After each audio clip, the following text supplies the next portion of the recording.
하나님의 말씀 같이 보겠습니다.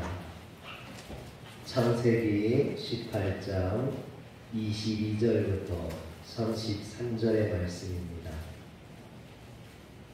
제가 갖고 있는 성경은 구약 성경 22면에 나와 있습니다.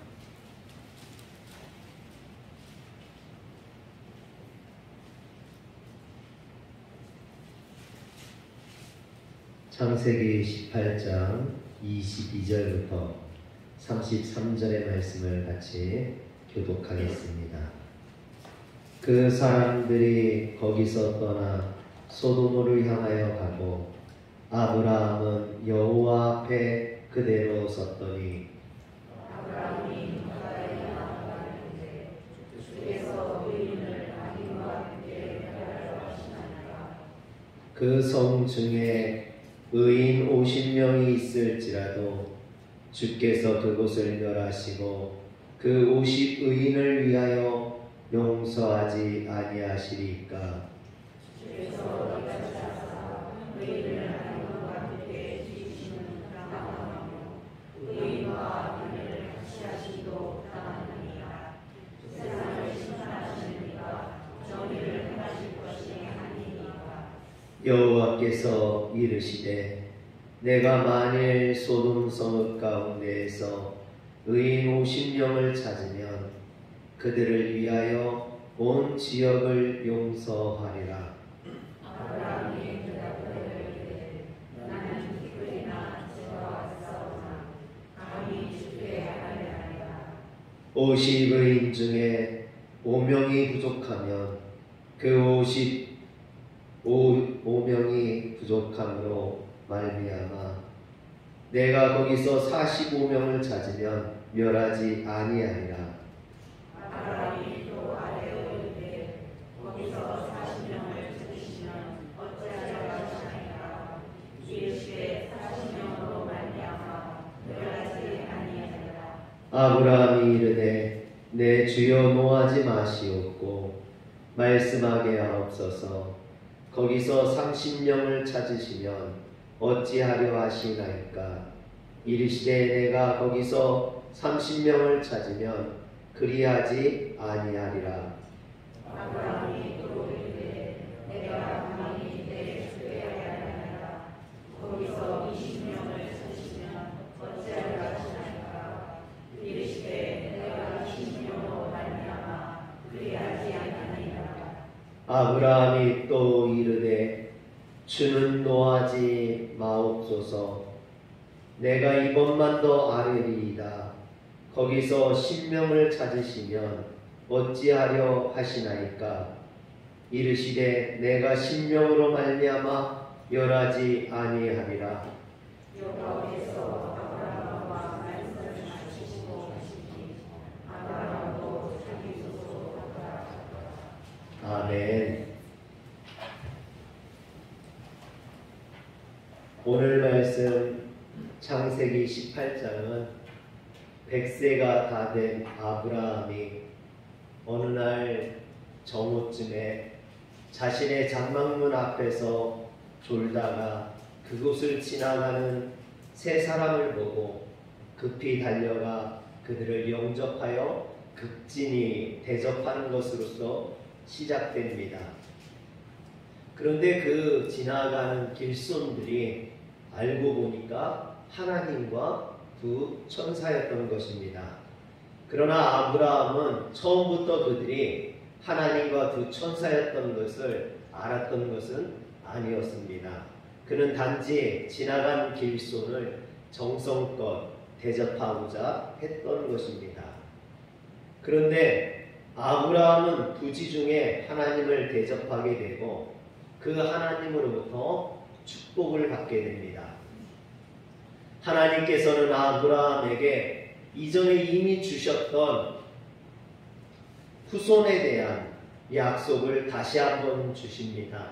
그래서 18장 10절에 보면 내년 이맘때 내가 반드시 내게로 돌아오리니 내 아내 사라에게 아들이 있으리라 합니다.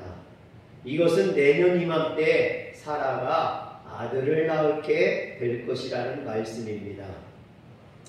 그런데 이런 하나님의 말씀은 장막문에서 듣고 있던 사라에게는 도저히 믿어지지 않는 그런 말이었습니다. 에이, 하나님께서 농담도 잘하시지. 그렇게 생각하는 거죠. 그래서 11절과 12절에 보면 사라가 속으로 웃었더라 그랬습니다.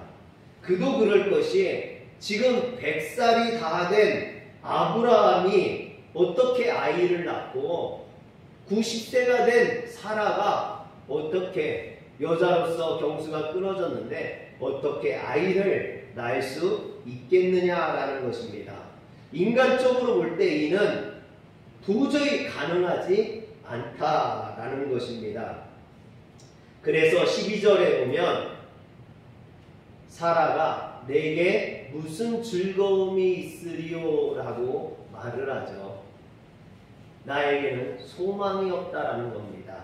그러나 창세기 21장 6절에 보면 사라가 하나님이 나를 웃게 하시니 듣는 자가 다 나와 함께 웃으리로다. 여기서 웃게 하시니라는 것은 나를 즐겁게 하시니, 기쁘게 하시니, 행복하게 하시니라는 말이에요. 오늘 하나님이 여러분들의 어려움과 여러분들의 아픔, 여러분들의 고통을 기쁨으로, 행복으로, 웃음으로 바꿔주실 줄 믿으시길 바랍니다. 이처럼 하나님은 전능하신 하나님입니다. 못하는 일이 없는 능력의 하나님이십니다. 여러분, 이런 하나님을 믿으십니까? 여러분들이 믿으신다면 여러분들의 삶에 분명 이런 능력이 나타날 줄 믿으시길 바랍니다. 이런 하나님께서 하시고자 한다면 100살이 다 된 아브라함이 90세가 다 된 사라에게 아이를 낳게 하실 수 있는 줄 믿으시길 바랍니다. 이처럼 약속을 믿지 못하는 사라에게 하나님께서는 당신이 약속하신 것을 반드시 이루시겠다라는 어떤 강한 의지를 보여주십니다. 그래서 13절과 14절에 보면 여호와께서 아브라함에게 이르시되 사라가 왜 웃으며 이르기를 내가 늙었거늘 어떻게 아들을 낳으리요 하느냐. 여호와께서 능하지 못한 일이 있겠느냐. 기한이 이를 때 내가 내게로 돌아오리니 사라에게 아들이 있으리라. 하나님께서 이 일을 반드시 이루시겠다라는 겁니다. 그런데 아브라함을 찾아왔던 하나님은 아브라함을 축복하고 떠나면서 그들이 이곳에 온 목적, 그 목적이 무엇인지 아브라함에게 알려줍니다. 그것은 곧 소돔과 고모라가 심히 악함으로 그 부르짖음이 크므로 그들을 돌아보고 심판하기 위함이라는 것입니다. 그래서 18장 20절과 21절 말씀에 보면 여호와께서 또 이르시되 소돔과 고모라에 대한 부르짖음이 크고 그 죄악이 심히 무거우니 21절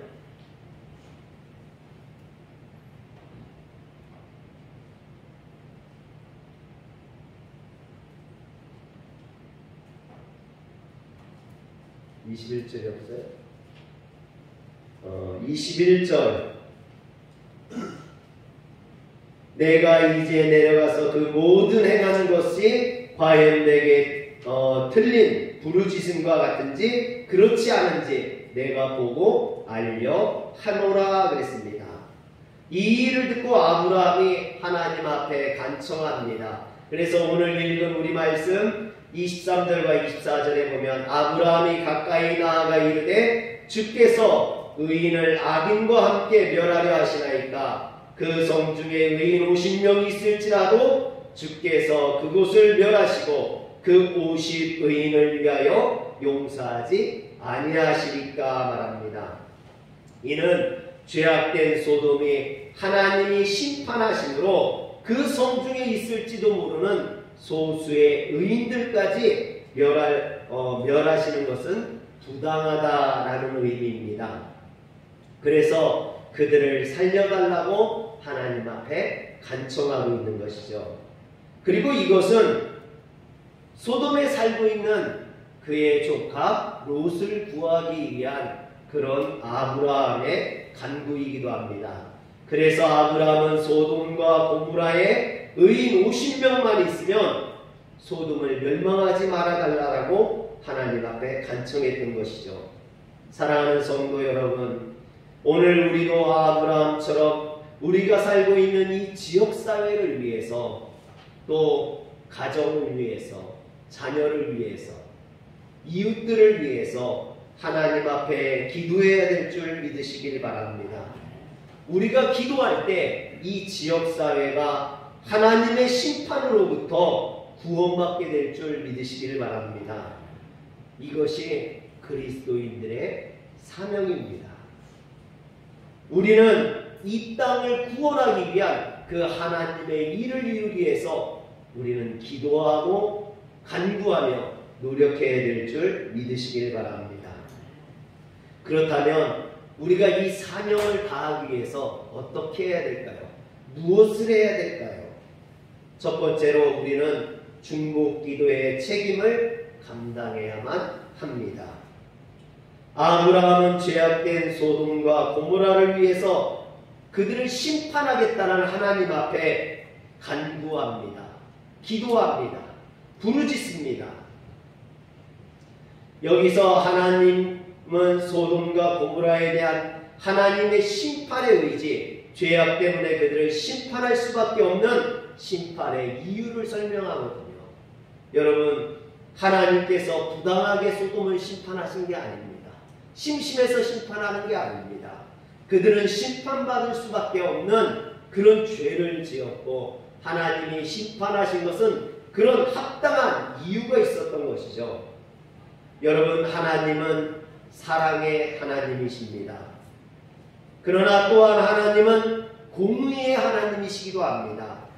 따라서 하나님께서 오래 참고 기다리시지만 그럼에도 회개하지 않는 자들은 심판하시는 줄 믿으시길 바랍니다. 소돔과 고모라는 달리 심판받은 것이 아닙니다. 하나님께서 그들의 죄악을 오래 참으셨음에도 불구하고 그들이 회개하지 아니하고 하나님 앞에 돌아오지 아니했기 때문에 하나님 앞에 심판을 받을 수밖에 없었던 것입니다. 그래서 공의로우신 하나님께서는 유황불로 그들을 심판하셨죠. 그런데 중요한 것은요, 이처럼 하나님의 심판의 말씀을 듣고 아브라함이 하나님 앞에 간구하기 시작했다라는 겁니다. 23절에 보면 아브라함이 가까이 나아가 이르되 주께서 의인을 악인과 함께 멸하려 하시나이까. 그런데 이런 아브라함의 간구는요, 바로 기도입니다. 이 간구가 기도라는 것이죠. 그런데 아브라함의 기도는 자기 자신을 위해서, 자신의 영달을 위한 기도를 하지 않았습니다. 그는 지금 소돔과 고모라를 위해 조카 롯을 위해서 중보기도하고 있는 것입니다. 하나님을 알지 못하고 죄악 가운데 멸망받는 자들을 안타까워하며 그들을 위해서 기도하는 것입니다. 이처럼 아브라함이 소돔을 위해 중보하면서 형식적으로 어떤 기도의 흉내를 내지 않았습니다. 진심으로 하나님 앞에 간구합니다. 또 자신을 버리고 떠난 롯을 위해서도 매우 간절히 하나님 앞에 기도하죠. 여러분, 아브라함이 하나님 앞에 6번을 구합니다. 하나님, 의인 50명만 있다면 그들을 구원해 주세요. 하나님, 그 50명에서 5명이 모질란다고 그들을 멸하시지 마시고 45인만 있어도 용서해 주세요. 아니 40명만 있어도, 아니 30명만 있어도, 20명만 있어도, 하나님 마지막으로 구합니다. 단 10명만 있어도 하나님 그들을 구원해 주세요.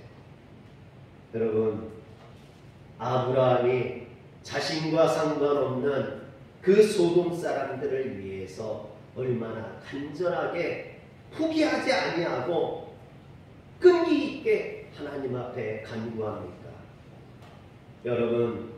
여러분들은 어떤 기도를 합니까? 보통 사람들은 자기 자신을 위해서 기도를 할 때가 많아요. 어떤 목사님이 자신만을 위해 기도하는 성도들의 모습이 안타까워서 하루는 이렇게 성도들에게 말합니다. 여러분, 밤낮 우리 자신을 위해서 기도하지 말고 오늘은 나라를 위해서 기도하고 이웃을 위해서 기도하고 부모를 위해서 기도하십시오. 오늘은 절대 자기 자신을 위해서 기도하지 말고 다른 사람을 위해서 좀 기도하시기 바랍니다. 그러자 맨 앞에 앉았던 나이 많은 처녀가 기도를 하는데, 하나님, 오늘은 나 자신을 위해서 절대 기도하지 않겠습니다. 대신 저희의 부모님을 위해서 기도하겠습니다. 하나님, 우리 부모님에게 좋은 사윗감을 주시옵소서. 잘생기고 키 크고 돈 많은 사윗감을 허락해 주시옵소서. 여러분, 그 얘기는 결국 뭐예요? 자기 자신한테 좋은 신랑감 달라는 거예요. 좀 다른 사람을 위해서 기도하랬더니 결국은 자기 자신을 위해서 또 기도하는 거죠. 이런 이야기는 우스갯소리 같지만 우리가 얼마나 자기중심적인 신앙을 갖고 있는지, 이기적인 신앙을 갖고 있는지를 보여주는 겁니다. 이처럼 성도들 중에는 자기 자신만을 위해서 기도하는 성도들이 많습니다. 이제는 좀 눈을 멀리 보시고 이웃을 위해서, 지역 사회를 위해서, 또 목회자와 성도들을 위해서, 교회를 위해서, 더 나아가서는 이 나라와 이 민족을 위해서 기도할 수 있는 성도님들 되시길 주의 이름으로 축원합니다. 두 번째로 우리는 의인들을 찾아 세울 수 있어야만 합니다. 아브라함이 이제 기도합니다. 24절에 보니까 하나님, 제가 이 도성에서 의인 50명만 찾으면 이 도성을 멸망하지 말아 주세요 라고 간구합니다. 왜 아브라함은 의인 50명을 이야기했을까요? 여러분, 거기에 이유가 있죠. 고대 사람들은요, 사람들이나 집단을 셀 때 그 기준이 100명이에요. 100명을 단위라는 거죠. 그래서 100명이라는 것은 온전한 사람, 거기 있는 모든 사람을 가리킵니다. 그런데 그 100의 반절이 50이죠. 아브라함이 왜 50을 구했느냐? 그것은 그 소돔에 의인들이 절반은 있지 않겠느냐라는 거예요. 소돔이 아무리 악하다고 그 악한 곳에 의인들이 살지 않겠느냐는 거죠. 여러분, 어떤 집단이든지 그렇지 않습니까? 잘 사는 사람이 있으면 못 사는 사람도 있고, 똑똑한 사람이 있는가 하면 그렇지 못한 사람도 있고, 착한 사람이 있는가 하면 악한 사람도 있고. 여러분, 그런데 그 비중을 보면 거의 비슷하지 않겠느냐라는 거죠. 꼭 그렇지는 않겠지만 거의 대부분 무리들을 보면 잘생긴 사람과 못생긴 사람, 똑똑한 사람과 못난 사람, 잘 사는 사람과 못 사는 사람, 거의 비슷비슷하다라는 겁니다. 그래서 악인들이 많은 소돔에도 의인들 50명은 있지 않겠느냐, 절반은 의인들이지 않겠느냐. 그런데 그 악한 사람들 때문에 그 나머지 절반이 멸망받는다면 그것은 잘못된 거 아니겠느냐라고 용서해달라고 간구했던 겁니다. 그런데 아브라함의 이 말 속에요, 50% 절반은 의인이 있겠지 않느냐. 그런데 없었다라는 거예요. 소돔은 절반이 아니라 단 10명도 없었다는 거예요. 10%도 없었다라는 거예요. 여러분, 이게 얼마나 무서운 이야기입니까? 소돔은 의로운 사람이 단 10명도 없어서 심판받을 수밖에 없어요. 그 사회 속에, 그 소돔 속에 하나님을 믿는 사람들이 10%만 있었어요. 10명만 있었어요. 여러분, 바닷물을 보면요, 바닷물 속의 소금이 4%래요. 4%. 그 4%가 그 많은 바닷물을 짜게 만든다라는 거죠. 오늘 우리 그리스도인들이 소금이 되어야 됩니다. 세상 속에 많지 않지만 여러분들로 인해서 이 세상이 의로워지고 거룩해지시기를 주의 이름으로 축원합니다. 그런데 반대로요, 악한 사람이 10%만 있어도 그 사회는 심판받을 수밖에 없는 그런 사회가 되기도 합니다. 여러분, 일례로 밥을 지을 때 그 쌀 씻는 물에 석유를 한 방울만 떨어뜨려 보세요. 그러면 그 밥은 먹을 수가 없게 됩니다. 냄새나서 도저히 먹을 수가 없게 됩니다.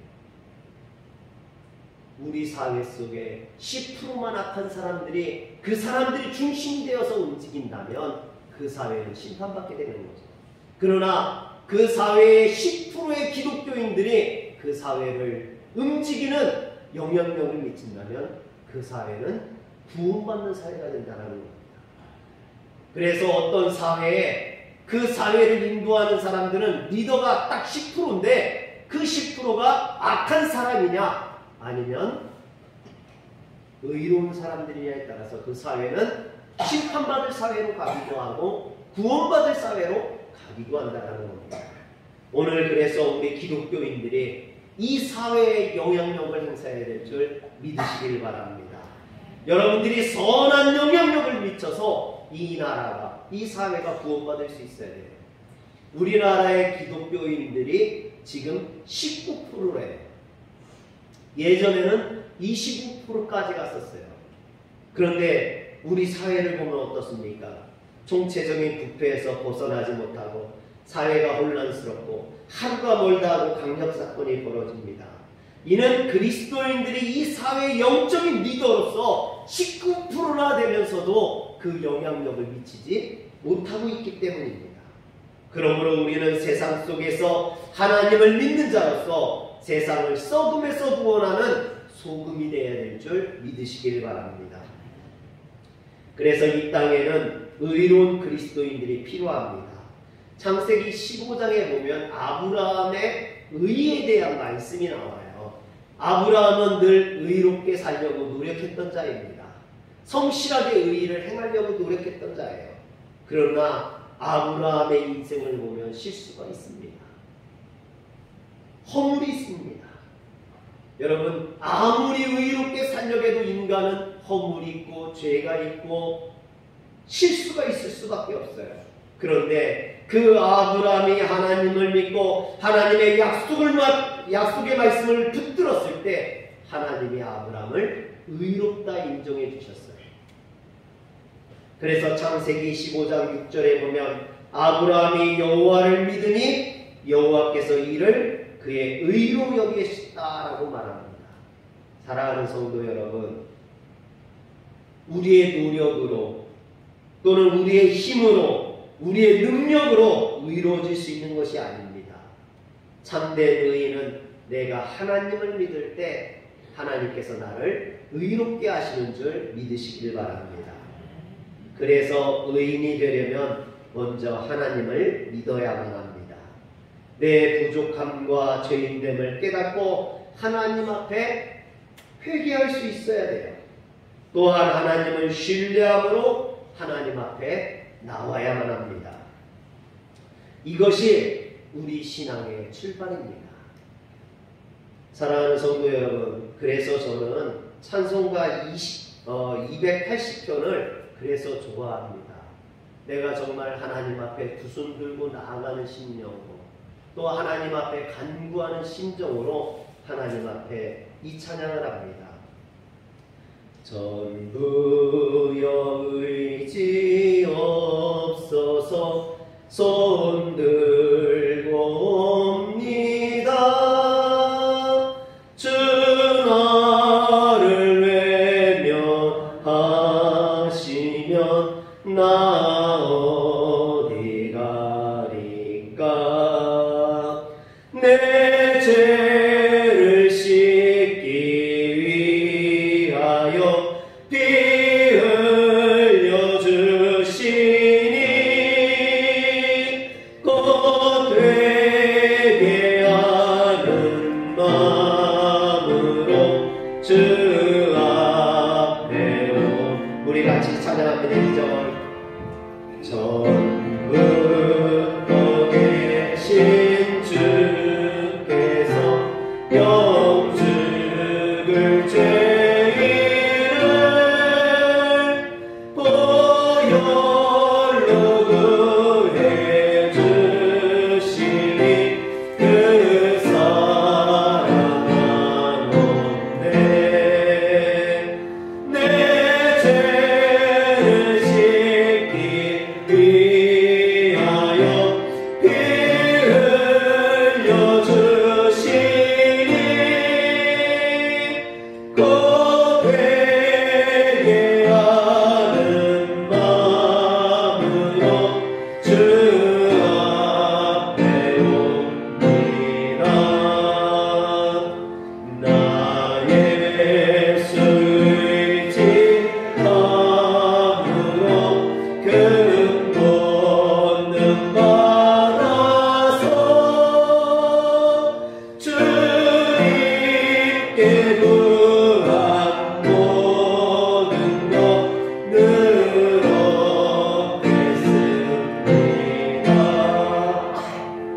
내 죄를 씻기 위하여 피 흘려 주시니 곧 회개하는 마음으로 주 앞에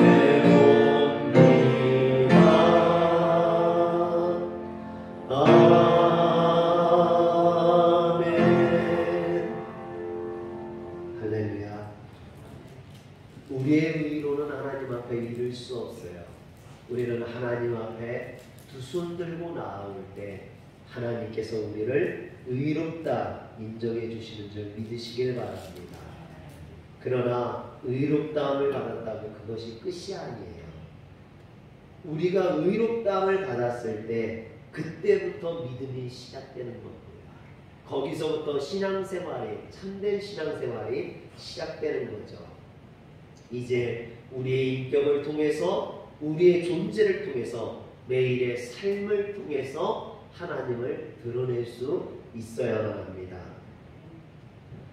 예전에 유행했던 유머 중에요, 한강에 국회의원하고 수녀하고가 빠졌어요. 그런데 119 대원들이 와가지고 사람을 구원하는데, 수녀는 내버려두고 국회의원을 구원하는 거예요. 그러니까 사람들이, 아니 왜 수녀는 구원하지 않고 국회의원 먼저 구원하냐, 생명을 살리는데도 국회의원들은 특권을 받느냐, 뭐 이렇게 따졌어요. 그랬더니 119 대원들이, 국회의원들은 너무 더러워서 그냥 놔두면 한강이 오염돼서 먼저 구원하는 거라고 그랬다고 합니다. 여러분, 사랑하는 성도 여러분, 비록 우리들은 죄인들로 하나님을 온전히 닮아갈 수는 없지만 그래도 노력해야 됩니다. 하나님은 내가 거룩하니 너희도 거룩할지니라 그랬어요. 우리의 삶이 거룩으로 나아갈 수 있어야만 합니다. 그랬을 때, 우리 그리스도인들이 이런 거룩한 삶을 살 때 이 사회가, 우리 나라가, 우리 민족이 건강해지고 하나님 앞에 바른 삶을 살게 될 줄 믿으시길 바랍니다. 마지막으로 오늘 우리가 속해 있는 이 사회가 의와 사랑의 공동체가 되도록 지속적으로 우리는 노력해야만 합니다. 오늘 말씀에 나타난 하나님은 죄인들을 심판하시는 공의로운 하나님이기도 하지만, 여러분, 그 하나님은 거룩하신 긍휼의 하나님이기도 합니다. 오늘 본문에 보면 공의로우신 하나님과 더불어 용서하시는 그런 긍휼하신 하나님의 모습이 보입니다. 26절에 보면 여호와께서 이르시되 내가 만일 소돔성 가운데 의인 50명을 찾으면 그들을 위하여 이 지역을 용서하리라. 나중에는 10명만 찾아도 내가 용서하겠다 라고 말씀하시죠. 여러분, 이것이 우리를 사랑하시는 긍휼하신 하나님의 모습입니다. 마태복음 5장에 보면 팔복이 나옵니다. 여러분 첫 번째 복이 뭡니까? 심령이 가난한 자는 복이 있나니 천국이 그들의 것이며, 두 번째는요, 애통하는 자는 복이 있나니 그들이 위로를 받을 것이다 그랬습니다. 세 번째가 온유한 자는 복이 있나니 그들이 땅을 기업으로 받을 것이요 그랬죠. 그리고 네 번째가 의에 줄이고 목마른 자는 복이 있나니 그들이 배부를 것입니다. 의를 이야기해요. 하나님께서 의를 이야기하십니다. 그런데 이 의 다음에 뭐가 나옵니까? 긍휼이 나오는 거예요. 긍휼. 하나님은 의로우신 하나님일 뿐만 아니라 긍휼의 하나님이라는 거예요. 긍휼히 여기는 자는 그래서 복이 있다라고 말씀하십니다. 그러므로 하나님이 기뻐하시는 사람은 의와 긍휼을 갖고 있는 사람이라는 거죠. 긍휼이 뭡니까? 사랑을 의미합니다. 정의가 없는 사회는 감상적인 사회입니다. 반대로 사랑이 없이 의만 내세우는 사회는 잔혹한 사회가 되어버리고 맙니다.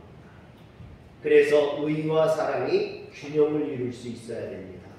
저는 오늘 말씀을 준비하면서요, 우리가 사는 이 세상에 의인의 존재가 얼마나 중요한가를 깨달았어요. 이 세상은 소돔과 고모라 같은 죄악된 세상입니다. 이 세상에 의인 10명이 없으면 소돔과 고모라처럼 심판받을 수밖에 없다라는 거예요. 아직도 이 사회가, 우리나라가 심판받지 않고 있는 것은요, 이 사회에 아직 의인 10명이 남아있기 때문이라는 거죠. 저는 그것이 교회라고 생각합니다. 우리 성도들이라고 생각해요. 그런데 여러분, 예레미야 5장 1절에 보면 더 무서운 말씀이 주어집니다. 의인 10명이 아니라 의인 1명이 없어서 하나님께서 그들을 심판하시겠다는 그런 심판의 경고가 주어집니다. 여러분, 작년부터 올해까지 코로나로 인해서 전 세계가 코로나 팬데믹에 빠져서 어려움을 당하고 고난을 당했습니다. 다행히 우리나라에서는 코로나 환자가 그렇게 많이 나오진 않았었어요. 지금은 많이 나오고 있지만 그래도 세계적으로 보면 적은 수치에 해당하죠. 참 그래서 세계적으로 천사를 많이 받기도 했습니다만, 안타까운 것은 국내 코로나 환자가 마치 교회가 코로나의 온상인 것처럼 비춰지고 교회가 욕을 먹는 그런 현실이 저는 참 안타깝습니다. 그런데 저는요, 그렇게 생각하지 않아요. 여러분, 만약에 교회들이 방역수칙을 지키지 않고 교회들이 정부의 말을 따르지 않았다면 지금 어떻게 됐을까요? 이 나라의 19%가 5명 중에 1명은 그리스도인들입니다. 이 그리스도인들이요, 방역수칙을 지켰기 때문에 이 나라의 코로나가 이 정도일 수 있었던 거랍니다. 저는 그렇게 생각해요. 오늘날 교회들이, 성도들이 얼마나 준수를 잘했습니까? 사람들이 술 먹으러 다니고 나이트클럽 다니고 이럴 때 우리는 경건하게 신앙을 지킨 거예요. 믿음을 지킨 거예요. 그런 사람들이 있었기 때문에 이 나라의 코로나가 억제될 수 있었던 거죠. 할렐루야. 사랑하는 성도 여러분, 소돔과 고모라는 의인 10명이 없어서 멸망당했습니다. 오늘 우리나라도 교회들이 없다면 이 나라가 지탱될 수 없다라는 거예요. 교회들이 이 땅의 의인이 되어서 정말로 바로 섰기 때문에 이 나라가 지금까지 운영될 수 있었던 거죠. 앞으로도 그것은 마찬가지라고 생각합니다. 우리 성도들이 10명의 의인이 되어야만 합니다. 그래야 이 사회, 이 나라가, 이 민족이 바로 갈 수 있어요. 여러분, 그래서 책임감을 가져야 돼요. 내가 바로 서야 내 가정이 바로 서고, 내가 바로 서야 우리 교회가 바로 서고, 내가 바로 서야 이 나라가 바로 선다는 그런 책임감을 갖고 내가 의로운 그 10명에 들어가려고, 그 10%에 들어가려고 노력해야 될 줄 믿으시길 바랍니다. 기도하겠습니다. 전능하신 하나님, 소돔엔 의인 10명이 없어서 멸망을 당했습니다. 이스라엘에는 의인 1명이 없어서 바벨론에 끌려갔습니다. 오늘 이 사회가 의인 10명이 없어서 멸망한다면 하나님 그것은 그리스도인들의 책임인 줄 압니다. 오늘 그리스도인들이 이 사회 속에, 이 세상 속에 거룩한 하나님의 의와 사랑을 가지고 바로 섰을 때 이 사회를 지탱하고 바른 길로 인도할 수 있는 줄 믿습니다. 우리에게 그런 소명이 있고 그런 사명이 있는 줄 압니다. 우리가 그 소명과 사명을 지켜서 이 나라를 지키는, 이 민족을 지키는, 이 세상을 하나님의 나라로 만드는 그런 소중한 사명의 사람들이 아브라함과 같은 자가 되게 하여 주시옵소서. 우리 주 예수님의 이름으로 기도합니다. 아멘.